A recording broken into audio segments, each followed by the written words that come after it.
தந்தி TV நேயர்களுக்கு வணக்கம். சந்திப்புகள்னாலே ரொம்ப சுவாரஸ்யமானதா இருக்கும். அதிலும் சில சந்திப்புகள் நம்மளை ரொம்பவே உற்சாகப்படுத்தும். இப்போ நம்ம சந்திக்க போற நபரும் அது மாதிரி தான். Very happy to welcome Maddy and the director of the movie Sudha. எப்படி இருக்கீங்க மேடி? நல்லா இருக்கேன். நீங்க எப்படி இருக்கீங்க? நல்லா இருக்கேன். ஸோ இந்நேரம் டிவி பார்த்துட்டு இருக்க எல்லா பொருளும் oh my god Maddy is back அப்படின்ற மாதிரி ஃபுல்லா பார்த்துக்கிட்டு இருப்பாங்க. இவ்வளவு ஒரு இயர்ஸ் சேஞ்ச் இருக்கு. பட் ஆனாலும் how you hold that thing, அந்த கிரேஸ் அப்படிங்கிறது இன்னும் இருந்துகிட்டே தான் இருக்கு. உண்மையிலே தெரியாதுங்க. நிறைய வாட்டி இந்த கேள்வி எனக்கு கேட்டிருக்காங்க. நான் அதுக்கு என்ன பதில் சொல்றதுன்னு நிறைய வாட்டி யோசிச்சு பார்த்துருக்கேன்.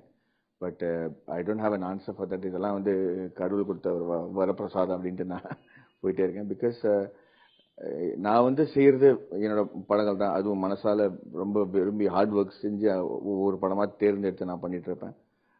அதுல கொஞ்சம் காலதாமதமா வந்தா கூட மக்கள் மத்தியில் அந்த அன்பு போனதே இல்லை. அது ரொம்ப நல்ல விஷயம். பட் ஆனால் நீங்க ஒரு கான்சியஸ் எஃபர்ட் இருந்தீங்களா ஒரு கட்டத்துக்கு மேல? ஐயோ இந்த சாக்லேட் பாய் லுக் அதெல்லாம் ரொம்ப போதும் அப்படின்ற ஒரு இது நம்ம அடுத்த ஆக்ஷன் ஹீரோ ஆகணும் அப்படின்ற ஒரு தாட் இருந்ததா? இல்ல, இந்த சாக்லேட் பாய்ங்கிற பேரே எனக்கு செட் ஆகுது எனக்கு தோணுது. எனக்கு 45 வயசு ஆயிடுச்சுங்க. ஸோ அதுல பாய்ங்கிறது வேற யாராவது எடுத்துட்டு போனோம், சாக்லேட் மேனா இருக்கலாம் அப்படிங்கிற ஒரு எண்ணம் எப்பவுமே இருந்திருக்கு. பட் அதை மீறி ஒரு படம் செய்யும் போது நம்ம மணி சார், கமல் சார், நம்ம ராஜ்குமார் இந்த மாதிரி பெரிய மேதைகளோட வேலை செஞ்சப்பறம் நம்ம செய்யற படம் அட்லீஸ்ட் அந்த லெவலுக்காவது இருக்கணுமே அப்படிங்கிற ஒரு எண்ணத்துல தான் நான் படத்தை செலக்ட் பண்ணுவேன். Hi ma'am, welcome to the show. நீங்க முந்தைய பண்ண துரோகி அப்படின்ற படத்துக்கும் அதுல நீங்க டிராவல் பண்ண கதைக்களத்துக்கும் அப்போ நீங்க இருந்த மெச்சூரிட்டி லெவல் ஆஃப் டைரக்டிங்க்கும் இப்போ இறுதி சுற்றுல பண்ணும்போதும் எப்படி இருக்குன்னு கேட்கறது சேஞ்ச்?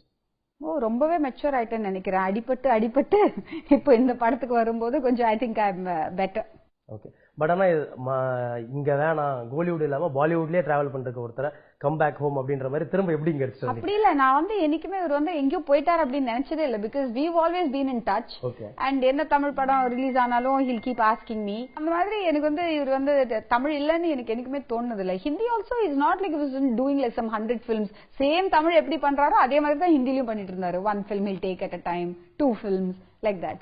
எப்படி கன்வின்ஸ் பண்ணீங்க அவர் இந்த கதையில போகும்போது? முதலே மைண்ட் செட் இருந்ததா இது மேடி தான் பண்ண போறான்றது? ஆரம்பத்துல எழுதும் போது இல்ல, பட் எழுத ஆரம்பிச்சதுக்கு அப்புறமா அது இவால்வ் ஆக ஆக எனக்கு கண்டிப்பா தெரிஞ்சு போச்சு. This is something that will suit Maddy a lot. Because நிறைய மேடில இருக்கிற அந்த பர்சனாலிட்டி ட்ரேட்ஸ் இந்த கேரக்டர்லயும் இருக்கு. And so it is easy. It's easy. நடிக்க தேவையில்ல, நடிக்கணும் பட் நடிக்க தேவையில்ல. நடிச்ச மாதிரி தெரியாது. நடிச்ச மாதிரி yes, because that what is in you if you can bring out onto screen, if it is naturally on the person, then it's easier for me. ஜெனரலா தமிழ்லயோ இல்ல பாலிவுட்லயோ ஒரு மார்க்கெட் கிடைச்சு படம் பண்ணும்போது ஒரு ஓப்பனிங் இருக்கும்போது தொடர்ச்சியா படம் பண்ண தான் எல்லா ஹீரோவும் பண்ணிட்டு இருப்பாங்க. அதான் அவங்க எய்மாவும் இருந்துகிட்டு இருக்கும். பட் நீங்க இன்ஃபேக்ட் உங்களுக்கு ஒரு கிரௌட் இருக்குன்னு தெரிஞ்சும் இவ்வளவு ஒரு ஃபேன் ஃபாலோயிங் இருந்தும் how you dare to take ஒரு sabbatical இருக்கலாம் அப்படின்னு? ஸோ சுதா சொன்ன மாதிரி என்னை மீடியாவும் மக்கள் தான் விட்டு போயிட்டாங்க சொல்றாங்க தவிர நான் விட்டு போனதே இல்லைங்க. வெல்கம் பேக்னு சொல்ல வெல்கம் ஹோம். நன்றிங்க, ரொம்ப நல்ல விஷயம். நான் ரொம்ப பணிவா அதை சொல்றேன். ஏன்னா நீங்க சொல்றதுல நியாயமான விஷயம் தான் இருக்கு. ஏன்னா மீதி ஹீரோஸ் அவ்வளவு படம் பண்ணும்போது இல்ல எங்களுக்கு மேடி ஆன் ஸ்கிரீன் பார்த்துட்டு இருக்கும்போது மேடி ஒரு படம் கொடுக்க மாட்டாரான்னு ஏங்கிட்டு இருக்கும்போது எங்களுக்கு ஏன் பண்ணலன்ற ஒரு கேள்வி வரதானே செய்யும். நல்ல அதான் சொல்றேன், நீங்க கேட்கறது மிக அன்பு மரியாதையோட தான் கேட்கறீங்க.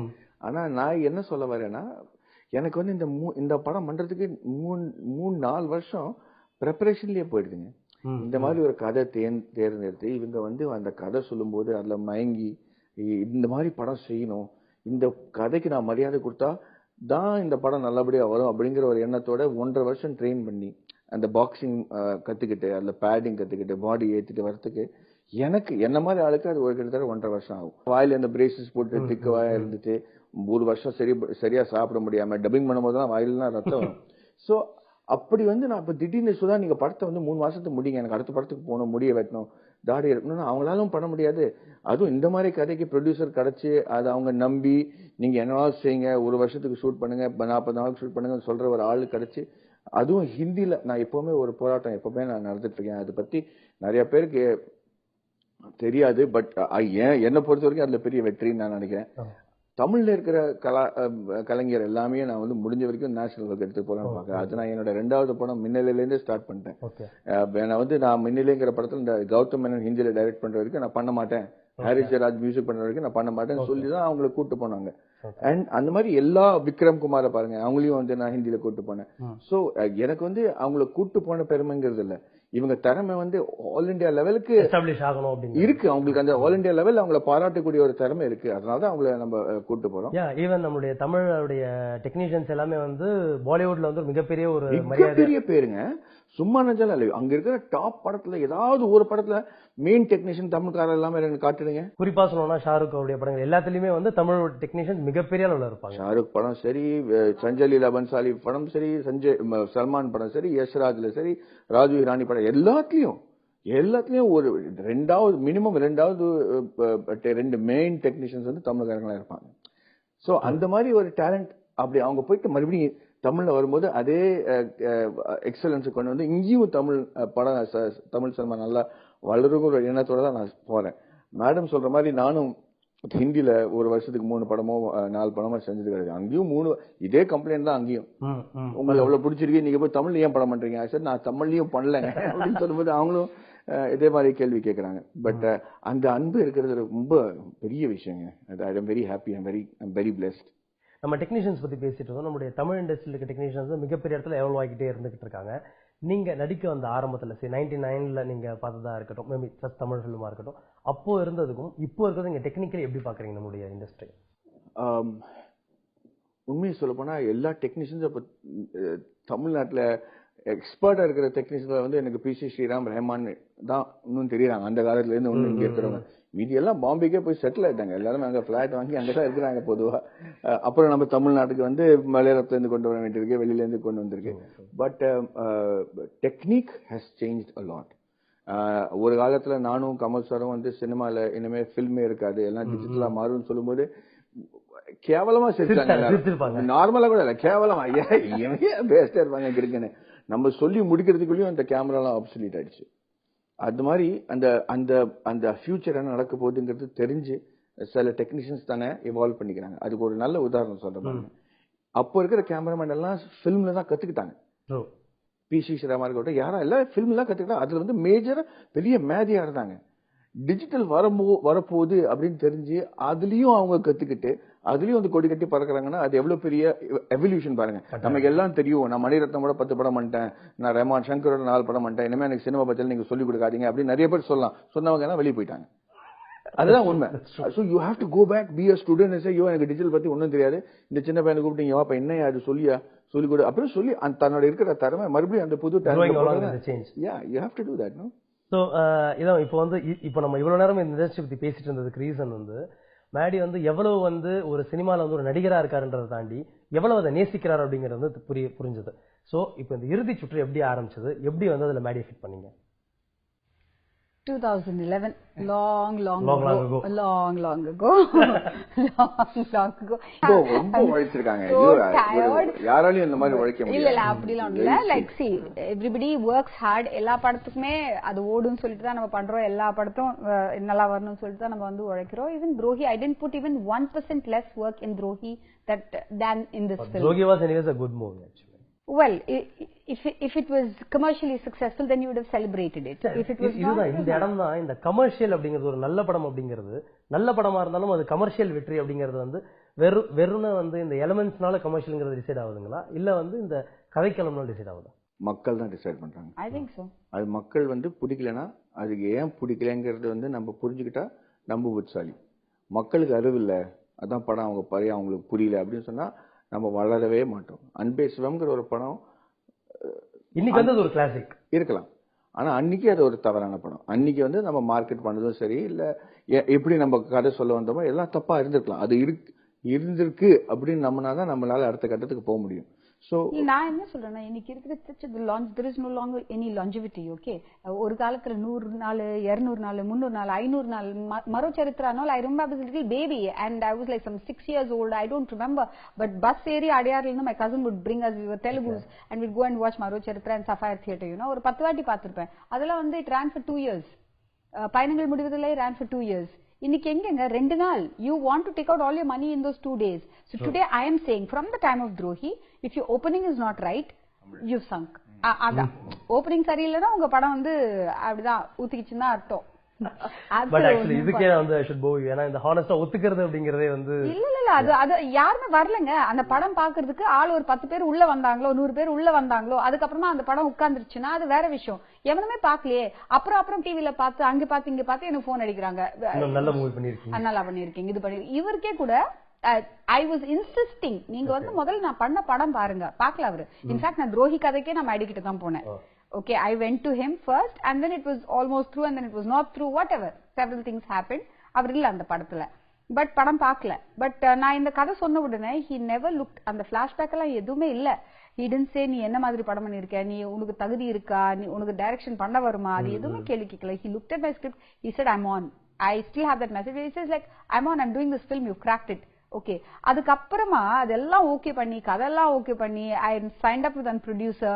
அதுக்கப்புறமா சரிதா சொல்லி he started watching my film Drohi and then he watched about 25 minutes of it and he said man you're not a bad filmmaker. பண்ணலாம் படம். அதுக்கு ஒரு காரணம் இருக்குங்க. ஏன்னா இண்டஸ்ட்ரியில வந்தப்புறம் நிறைய இன்ஃப்ளூயன்ஷியல் ஃபேக்டர்ஸ் வந்துடும் நமக்கு. நம்மளே வந்து தன்னை பத்தி என்ன நினைக்கிறோம், அடுத்த படத்துல நம்ம இப்படி பார்த்தா நம்ம நல்லா இருக்கும் அப்படிங்கிற சில விஷயங்கள்லாம் எடுத்துட்டு அப்புறம் நம்ம ஒரு ஸ்கிரிப்டை பார்த்தா சில சமயம் அதுக்கு கரெக்டான டிசிஷன் நம்மளால எடுக்க முடியாது. நான் வந்து இந்த படத்துல வெள்ள முடியெல்லாம் காட்ட மாட்டேன், இந்த படம் வேஸ்ட் அப்படின்னு இந்த படத்தை நான் விட்டுருந்தேன்னு வச்சுக்கோங்களேன், ஒரு மிகப்பெரிய தவறாக நடந்திருக்கும். அதே மாதிரி இவங்களோட லாஸ்ட் படத்தை பார்த்து இவங்களுக்கு டைரக்ஷன் படம் சரியா ஓடல, இல்ல இந்த படத்துல டைரக்ஷன் அவங்களுக்கு சரியா வரலன்னு நான் முடிவு பண்ணிட்டேன்னா அதுக்கப்புறம் நடந்த 3 வருஷத்துல இவங்க டைரக்ஷன் கத்துட்டு இருப்பாங்க. அது எனக்கு தெரியாது.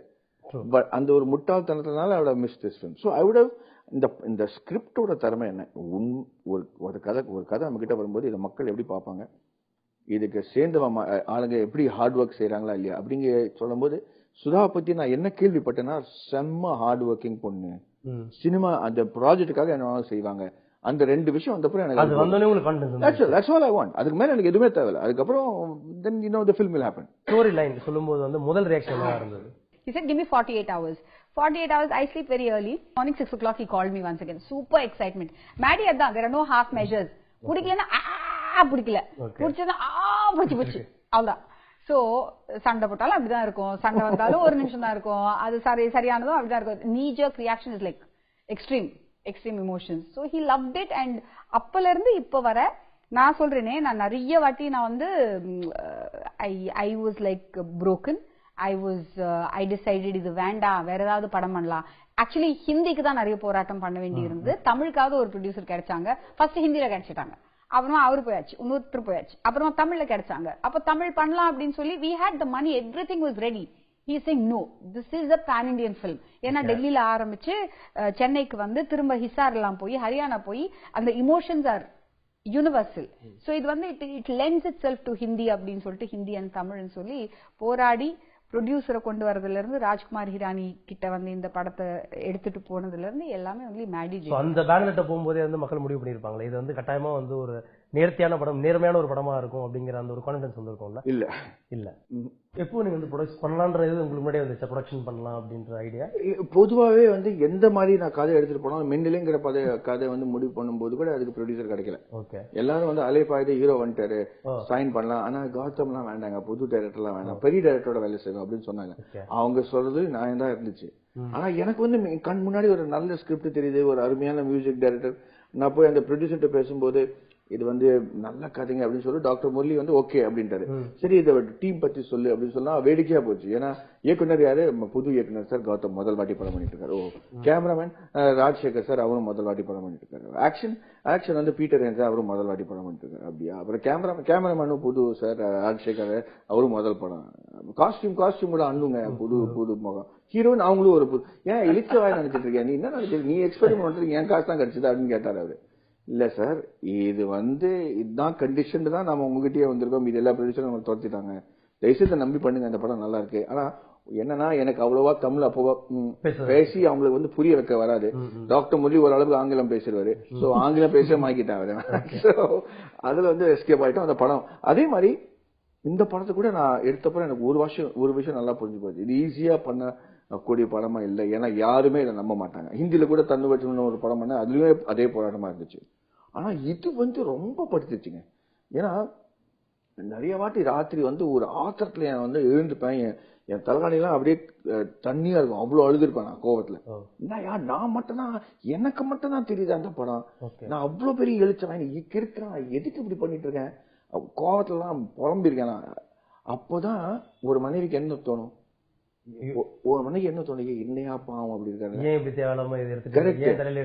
ஆமா, ஆனா என் மனைவி நான் சந்தோஷமா இருக்கும்போது ஃப்ரஸ்ட்ரேட் ஆயிட்டாங்க.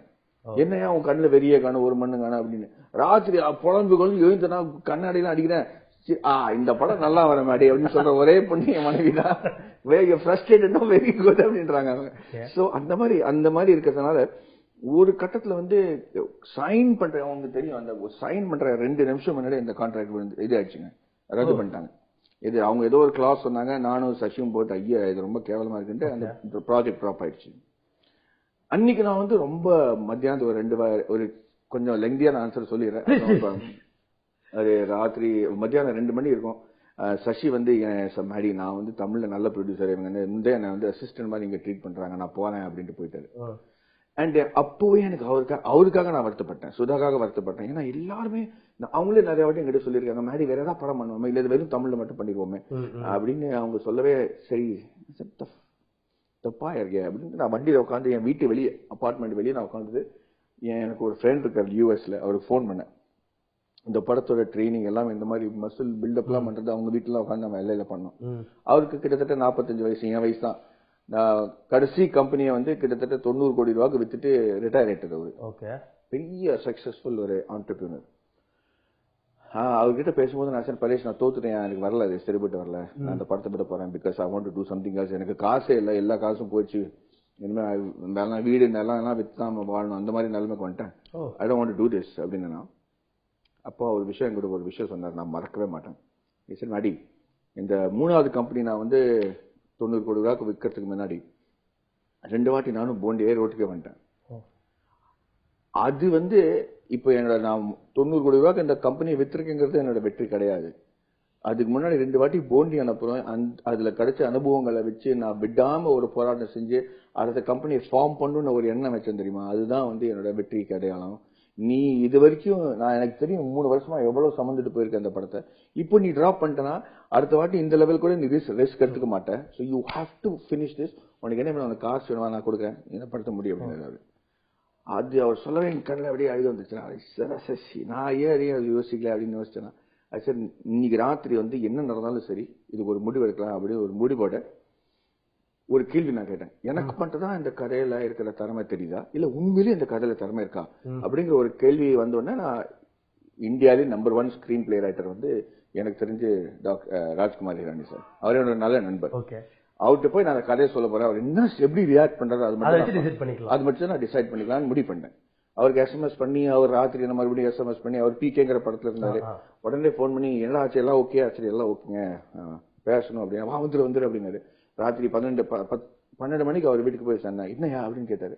சரி ஒரு ஸ்கிரிப்ட் இருக்கு, நாளைக்கே சொல்லிருக்கலாம்ல, நீ திடீர்னு பயந்து போயிட்டாதான் எமர்ஜென்சி அப்படின்னு நினைச்சேன். சரி என் வாழ்க்கையில ஒரு எமர்ஜென்சி தான், கொஞ்சம் கேட்கறீங்களா அப்படின்னு. சரி கதையை சொல்லுங்க அப்படின்னாரு அவரு. அன்னைக்கு ராத்திரி இவ சீக்கிரம் தூங்கிடுவா, 7 மணி 8 மணிக்கெல்லாம் தூங்கி பார்ப்போம். நான் வந்து 11 மணிக்கு கதை சொல்றேன் அவர்கிட்ட. கதை கேட்டு அவர் எழுந்து நின்று அந்த அழுது ஓங்கி வந்து ஓடி வந்து கட்டிக்கிட்டாரு. என்ன மாதிரி ஸ்கிரிப்ட் நீங்க எழுதிருக்கீங்க, 10 வருஷத்துக்கு, ஆமா 10 வருஷத்துக்கு இந்த மாதிரி ஸ்கிரிப்ட் கேட்கலையா, நான் என்ன செய்யணும் சொல்லுங்க, நான் எப்படி இன்வால்வ் ஆகணும், என்னத்தை செய்யணும் அப்படின்னு ஒரு வெறியோட அவர் கேட்க, நான் அவரை பார்த்து எனக்கு இதுதாங்க தேவை, நீங்க ஒன்னும் செய்ய வேணாம், இந்த ரியாக்ஷன் போதும், நான் இந்த படத்தை பண்றேன், அப்புறம் நீங்க முடிவு பண்ணுங்க இந்த படத்துல நீங்க வந்து எப்படி இன்வால்வ் ஆகணும் நீங்க முடிவு பண்ணிக்கங்க, பட் எனக்கு தேவையான சக்தி கிடைச்சிருச்சு அப்படின்னு அடுத்த நாள் போன் பண்ணி, நான் ப்ரொடியூஸ் பண்ண போறேன்டா சசி, நீ படத்தை பண்ண, நான் உங்ககிட்ட இருந்து வாங்கிக்கிறேன் ஹிந்தி அப்படின்ட்டு ரெடி மேடி நான் ஸ்டார்ட் பண்ணிட்டேன். Super, that's awesome. ஆனா உண்மையிலேயே அந்த ஒரு மொமெண்ட் வந்து உங்களுக்கு ரொம்ப ஒரு ப்ரெஷியஸா இருந்திருக்கும்ல. இறுதி சுற்று அப்படிங்கிற இந்த டைட்டில் சர்ச் பண்ற மாதிரியே வந்து இது வந்து ஒரு boxing game, final knockout அப்படிங்கறதுலாம் புரியுது. இந்த கதையுடைய டிராவலிங் எப்படி இருந்துட்டு இருக்கு, எப்படி ஆரம்பிக்கிறது? கதை வந்து சிம்பிளா சொல்லணும்னா, there is ஒருத்தர் இருக்காரு anti establishment. Why? Because he wants perfection. System கரெக்டா இருக்கணும். இப்போ நீங்க பெண்கள் வந்து பாக்ஸிங் பண்றாங்கன்னா அவங்களுக்கு வந்து பண்ண வேண்டியது இந்த அசோசியேஷன் பண்ணணும் அப்படின்ட்டு he is completely within the system, he fights it. Outcasts னு சொல்லலாம் சொசைட்டில, they two very very they not loved people. அந்த ரெண்டு பேரோட ஒரு பாண்டிங், ஒரு attachment, and they travel to the destination. அது மட்டும் இல்ல, இது வந்து ரொம்ப ரியலிஸ்டிக்கான படங்க. நான் சத்தியமா ஒரு விஷயம் சொல்றேன், இது வரைக்கும் சொல்லாத ஒரு விஷயம்.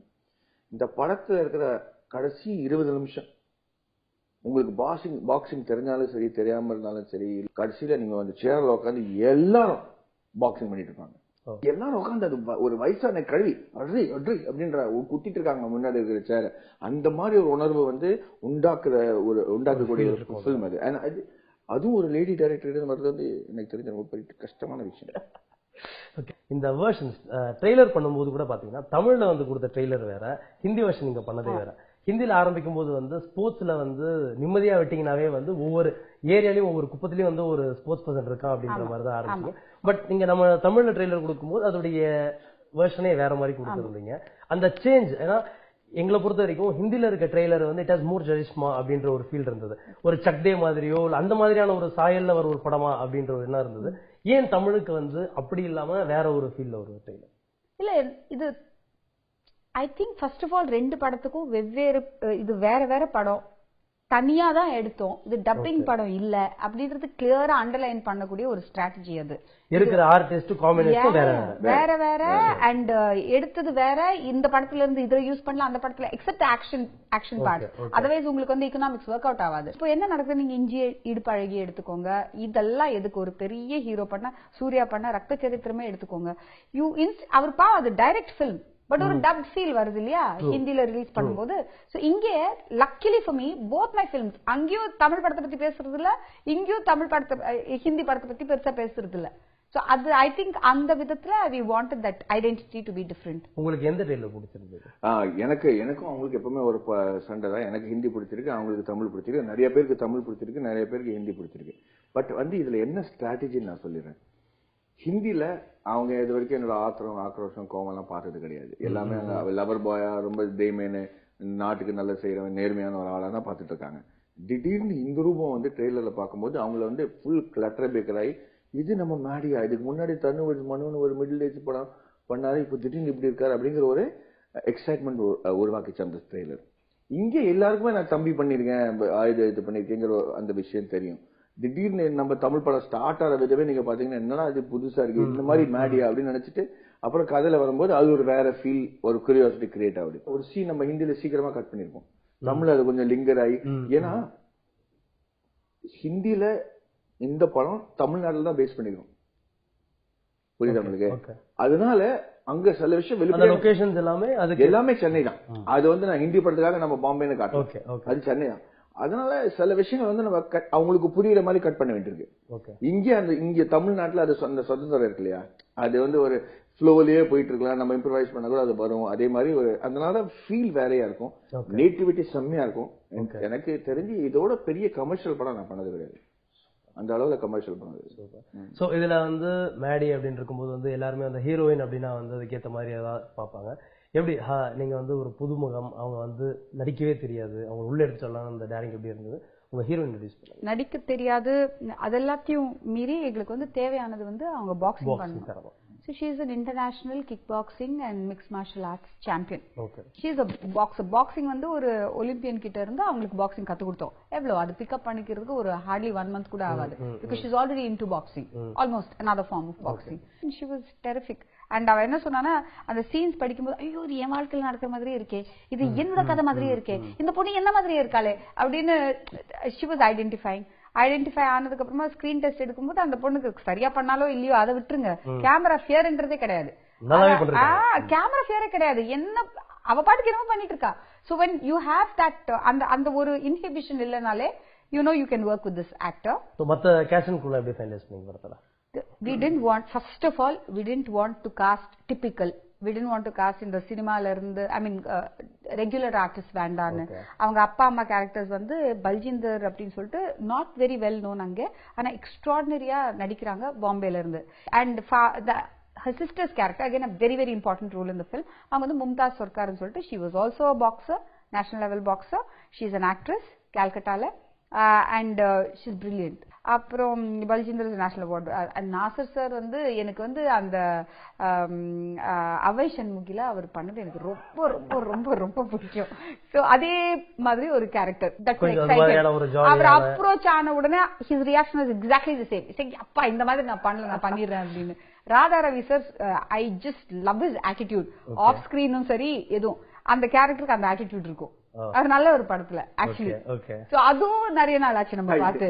So he is super. And Zakir Hussain ஒருத்தர் இருக்காரு இந்த படத்துல. ஹி ஸ்போக்கன் தமிழ் டயலாக்ஸ் அவரே பேசியிருக்காரு. He is an extraordinary actor from the north.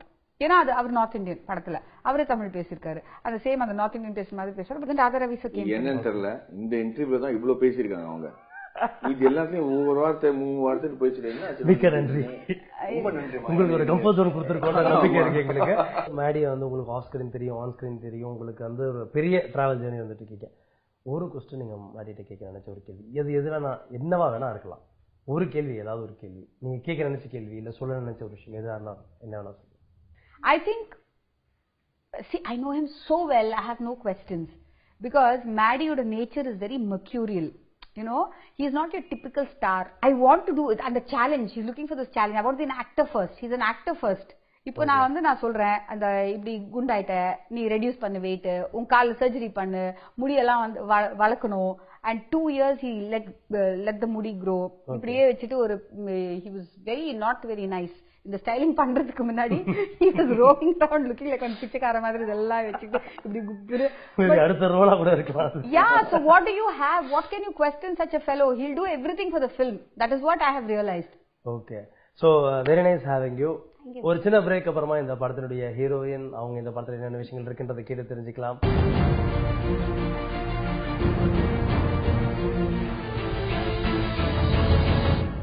Welcome home Maddy அப்படின்றதுல ஜாலியா இறுதி சுற்று படத்தை பத்தி பேசிக்கிட்டு இருக்கோம். இப்போ அந்த படத்துடைய ஹீரோயின் நம்ம கூட இருக்காங்க. So hi Ritika, how are you? Hi, I'm fine. How are you? So after being in the boxing ring, how's being on the cinema? It's very different. It's a new experience for me. I had so much fun because it's a different experience. I've never been in front of the camera like this and never spoken like this before. I've never had this opportunity, and also acting is like a new thing to me. I never knew I had it in me. I think Maddie sir and Sudha ma'am saw it first, and I still don't know what they saw in me when they met me for the first time, and I'll never know that. That only these people know. I have no idea what they saw in me, but I'm so grateful to them for this opportunity because I had so much fun. I had an amazing time because this character, she's amazing. She's full of energy and she's wild and she's just out there. Yeah, the energy has been flowing right now. I know, and I'm also full of energy. I'm on all the time. You'll see me like I'm on all the time. So I needed some channel to maybe like put my energy, channelize in the right direction, and I got it. So I'm so happy. I had a great time. So which you find the most difficult, either acting or in the boxing ring? I'll tell you something very honestly. I think it was acting. It was acting.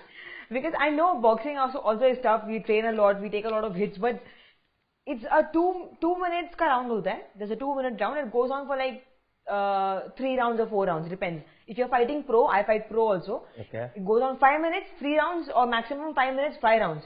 Then you're done. Then you can go home, relax, sleep, and then recover. Here, you keep fighting for 5 to 6 days non-stop. You have to keep fighting, and then you have to just do it with all the energy and passion. So how many takes were there? So can I answer? ஒரு கேள்விக்கு நான் பதில் சொல்றேன். அவங்களால சொல்ல முடியாது. இவங்களும் வந்து ஒரு professional fighter.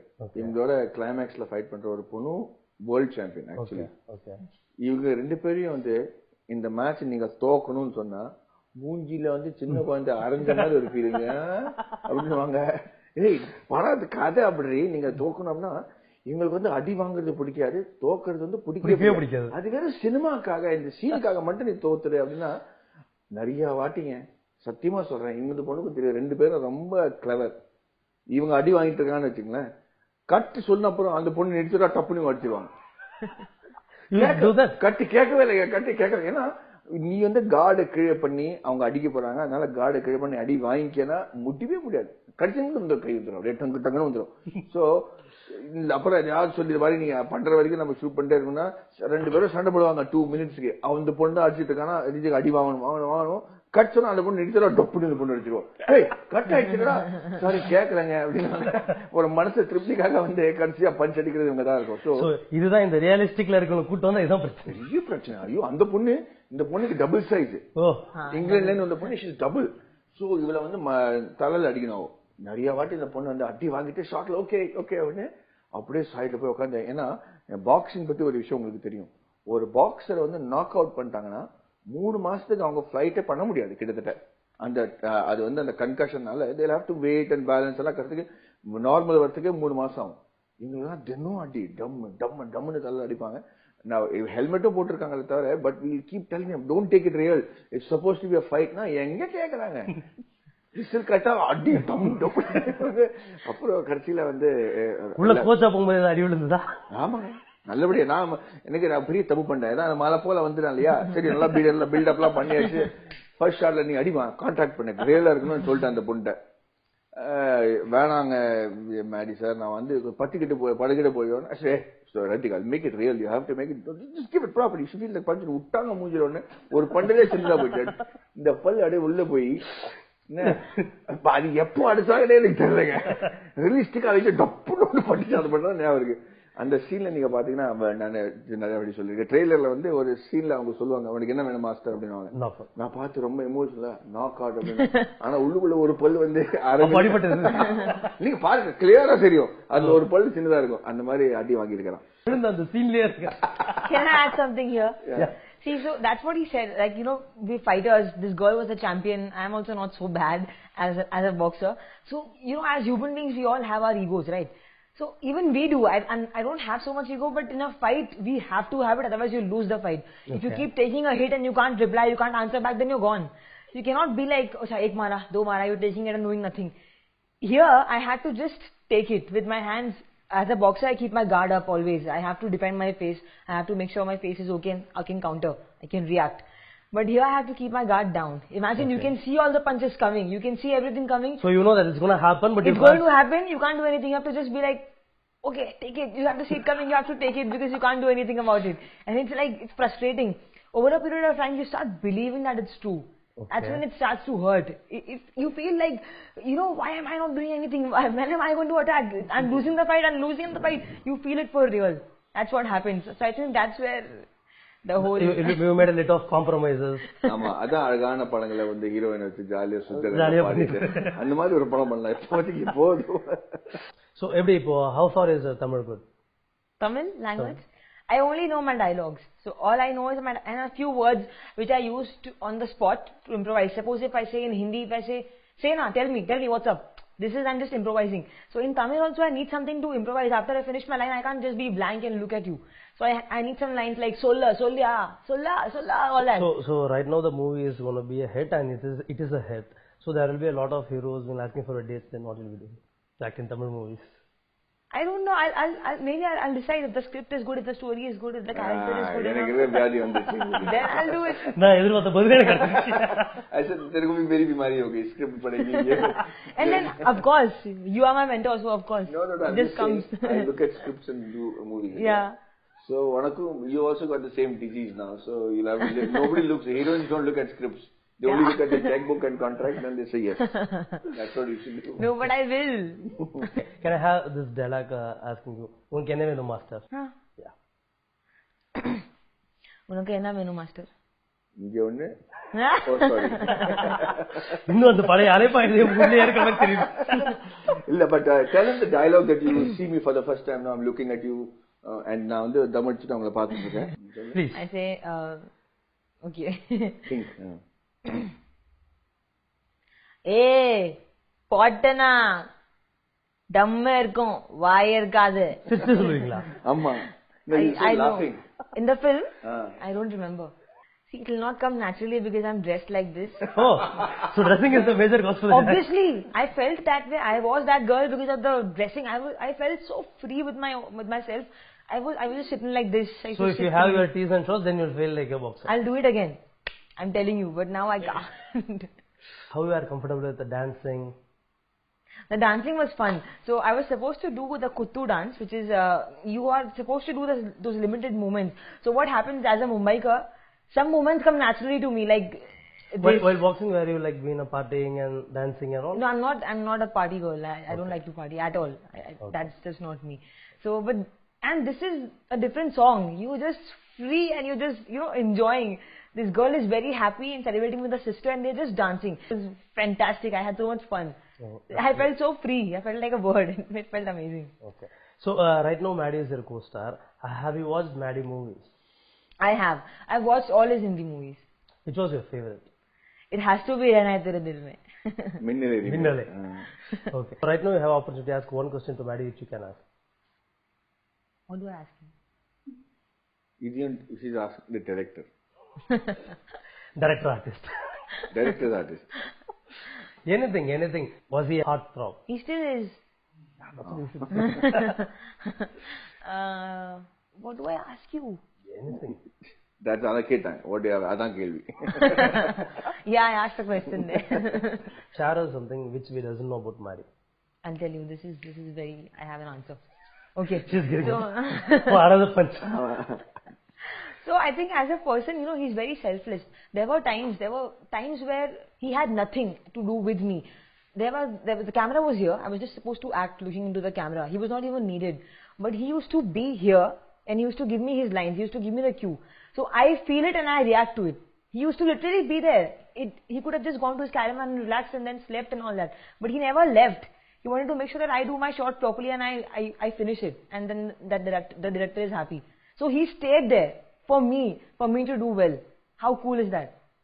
That's great. So இவ்வளோ நேரம் படத்தை பற்றி இந்த விஷயங்கள் பேசியாச்சு. உங்ககிட்ட கொஞ்சம் லேட்டான விஷயங்கள் தான். இப்போ வந்து படம் வந்து பண்ணிகிட்டே இருந்தீங்க, கண்டினியூஸாக இருந்துகிட்டே இருந்தீங்க. அண்ட் அதுக்கப்புறம் வந்து ஒரு சின்ன ஒரு பிரேக் இருந்தது. So how was the period? அந்த பீரியட் வந்து நீங்கள் வரும்போது எப்படி இருந்தது? அந்த இடைவெளி அது வந்து என்னை பொறுத்த வரைக்கும் ஒர்க் இன் ப்ராக்ரஸ் தாங்க. என்னை பொறுத்து நான் என் தொழில் தான் பார்த்துட்டு இருந்தேன். அப்போ வந்து படத்தை பற்றி யோசிக்கிறதோ இல்லை அதுக்காக ரெடி ஆகுதோ என்னையுமே விட்டுட்டு இண்டஸ்ட்ரியை விட்டு வேற வேலையெல்லாம் செய்யல. அடுத்த படத்துக்கு தேவையான விஷயங்கள் செஞ்சுட்டு இருந்தேன் தவிர, அதனால வந்து மக்களுக்கு வந்து சரி ஒரு 4 வருஷத்துக்கு அப்புறம் வரன்னு ஒரு ஒப்பீனியன் இருக்கலாம். But I never left. இண்டஸ்ட்ரியில உங்க கோ ஆர்டிஸ்ட் கிட்டயோ இல்ல வந்து சுத்தி இருக்கவங்க கிட்டயோ வந்து எப்படி இருந்தது அந்த ஃபீலிங்? அப்போ எப்படி உங்களை பார்த்தாங்க? நல்ல கேள்வி. என்னோட நல்ல நண்பர் வந்து சூர்யா, நானும் அவர் அடிக்கடி பேசுவோம். ஸோ என்ன பண்ணிட்டு இருக்கீங்க மாதிரி, ஏன் இவ்வளோ லேட் ஆகிட்டு இருக்கீங்க அவரு கேட்க, நான் சொன்னேன் சூர்யா நான் வந்து எனக்கு வந்து ஒரு மாற்றங்கள் நடந்துட்டு இருக்கு மைண்டுக்குள்ள பாடியில் எல்லாமே. ஐ ஹேவ் டு யோசிச்சு தான் நான் அடுத்த படம் பண்ணும். இனிமேல் வெயிட்டிங்கிற ஒரு படம் பண்ணலாம், பட் அந்த லெவலில் நான் படம் பண்ண விரும்பல. I want to do something which is more intelligent. மக்கள் மாறிட்டு இருக்காங்க அவங்க. ஸோ அடிக்கடி எனக்கு சூர்யா சொல்லுவார், உனக்கு தைரியம் இருக்கியா, ஜாலியாக நீ இப்படி பாட்டுக்கு போயிடுற, கால்ஃப் விளையாடுற, ஏதோ ஒரு படத்தை எடுத்துட்டு வரீங்க, வந்தா எல்லாரும் பயங்கரமா எதிர்பார்க்கறாங்க, இங்கேருந்து போயிட்டீங்கன்னு பார்த்தா அங்கேருந்து 3 Idiots அடிக்கிறீங்க அப்படின்னு அவரு என்கிட்ட அடிக்கடி சொல்லுவாரு. பட் அது என்னால பண்ண முடியும். சூர்யா வந்து அவரு தான் விஷயம் கரெக்டா பண்ணிட்டு இருக்காரு. அவர் பெரிய ஹிட்ஸ் பண்ணி மிகப்பெரிய ஸ்டார் ஆயிட்டாரு. ஸோ அந்த டயத்துல வந்து ஆர்யாவா இருக்கட்டும், சூர்யாவா இருக்கட்டும், நிறைய பேர் என்னோட ஃப்ரெண்ட்ஸ், விஜய் எல்லாருமே சொல்லுவாங்க, வாட் இஸ் நெக்ஸ்ட் ஏதோ பண்ணிட்டு இருக்கேன், நீ ஏதோ கவர்மெண்ட் தான் ஏதோ பண்ணிட்டு இருப்ப அப்படிங்கிற ஒரு எண்ணம் இருக்கும். பட் எல்லாருக்குமே என் மேல ஒரு நம்பிக்கை இருந்துச்சு. It's not like I left. ஒரு நல்ல இதோட வருவாங்க. ஆமா. ஸோ அந்த என்கரேஜ்மெண்ட் எனக்கு எப்போ பார்த்தாலும் இருந்துச்சு. ப்ரொடியூசர்ஸ் கிட்ட இருந்து வரும்போது, நீங்க அடுத்த படம் வரும்போது, அப்போ அந்த உங்களுக்கு முந்தைய படங்களுடைய ரிசல்ட்லாம் ஏதாவது உங்களுக்கு வந்து எங்கேயாவது யாராவது இப்போதான் வந்து நாளுக்கு நாள் மாறுறாங்கல்ல எல்லாம். ப்ரொடியூசர் வந்து நம்ம இன்னைக்கு திருமணத்துலயும் வேற யாரும் வந்துட்டாங்க, இருந்து வெளியே போயிட்டாங்க, அந்த மாதிரி இருக்கு. ஸோ எனக்கு வந்து நம்ம படம் ஸ்டார்ட் பண்றதுக்கு முன்னாடி ஒரு டிஸ்ட்ரிபியூட்டர்ஸ் எப்படி பேசுவாங்களோ, ஒரு ப்ரொடியூசர் எப்படி பேசுவாங்க, நியாயமா அப்படிதான் அவங்க பேசினாங்க. உங்க மார்க்கெட் இவ்வளவுதான், இந்த கூட தான் பட்ஜெட் பண்ணணும், இந்த படத்துல அப்படிதான் பண்ணணும் அப்படின்னு சொன்னாங்க. அவங்க என்ன சொன்னாங்களோ அதுக்கு தகுந்தபடி அந்த பட்ஜெட்குள்ள தான் நம்ம படத்தை பண்ணிருக்கோம். பட் ஐ திங்க் இப்போ படத்தை பார்த்தா அவங்க எல்லாருமே வந்து ஒரு கோல் அப்படின்றது ஃபிக்ஸ் பண்ணிட்டு தான் வந்து நீங்க டிராவல் பண்ணிட்டு இருக்கீங்களா இண்டஸ்ட்ரியில? ஆமா, அந்த கோல் வந்து இருக்கிற டயத்துல வந்து ஃபுல்லா வாழ்ந்துடும். இந்த நிமிஷம் நான் அவங்க கூட உட்காந்து இந்த இன்டர்வியூ பண்ணும்போது 110% நான் இங்க இருக்கணும், அதை அனுபவிச்சு இதை பத்தி நான் வந்து ஒரு நாளைக்கு யோசிக்கும் போது தவறான ஏதோ விஷயங்கள் நடக்கல அப்படிங்கிற ஒரு திருப்தி வேணும். அவ்வளவுதான். That is my short term and immediate goal always. ஏதாவது ஒரு டெசிஷனோ இல்ல ஒரு நிகழ்ச்சியோ வந்து யோசிச்சிருக்கீங்களா, நம்ம இதை கொஞ்சம் யோசிச்சு செஞ்சிருக்கலான்ற மாதிரி ஏதாவது இருந்திருக்கா? என் வாழ்க்கையை மறுபடியும் நான் வாழணும் அப்படின்னு நீங்க கேட்டீங்கன்னா நான் எதையும் மாற்ற மாட்டேங்க. Going with the flow. ஆமா, ஏன்னா எனக்கு நான் ஒரு கோபக்காரன், எல்லாருக்குமே தெரியும். ஓரளவுக்கு வந்து இமிடியேட்டா ரியாக்ட் பண்ணிடுவேன்.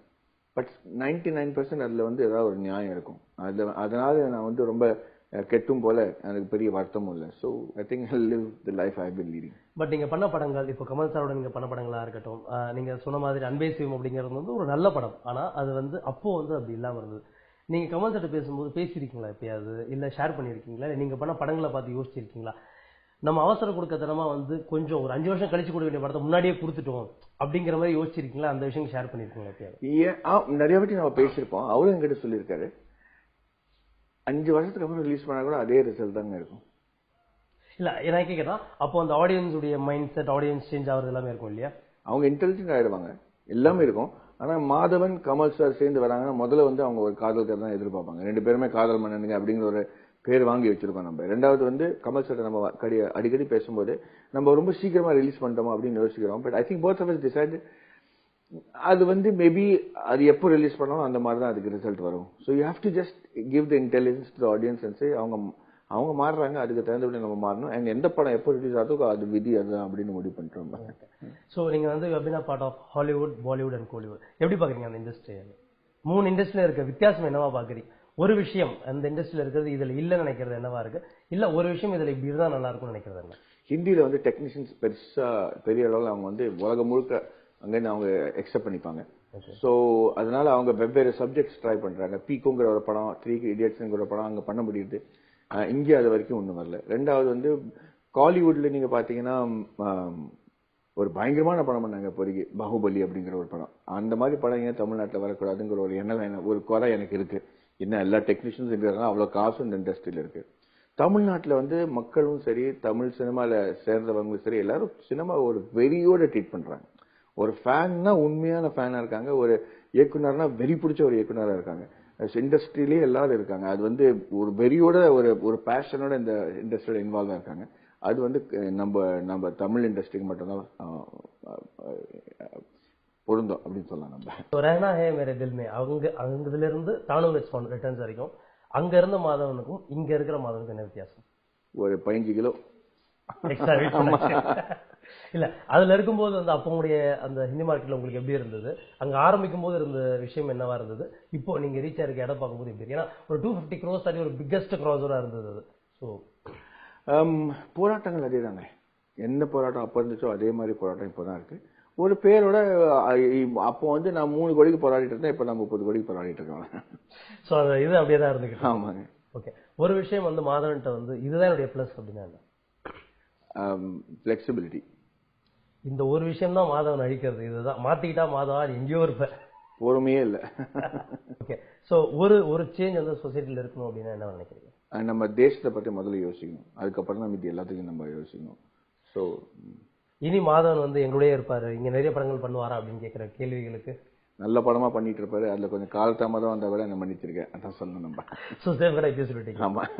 Okay, so anyways had a very nice time with you and thanks for joining with us and உங்களுக்கும் all the very best. நீங்க அடுத்த அப்கமிங் மூவிஸ் எல்லாமே ஸ்கிரிப்டா பார்த்து பண்ணணும் அப்படின்னு நீங்க சொல்லியிருக்கிறதே பெரிய விஷயம்.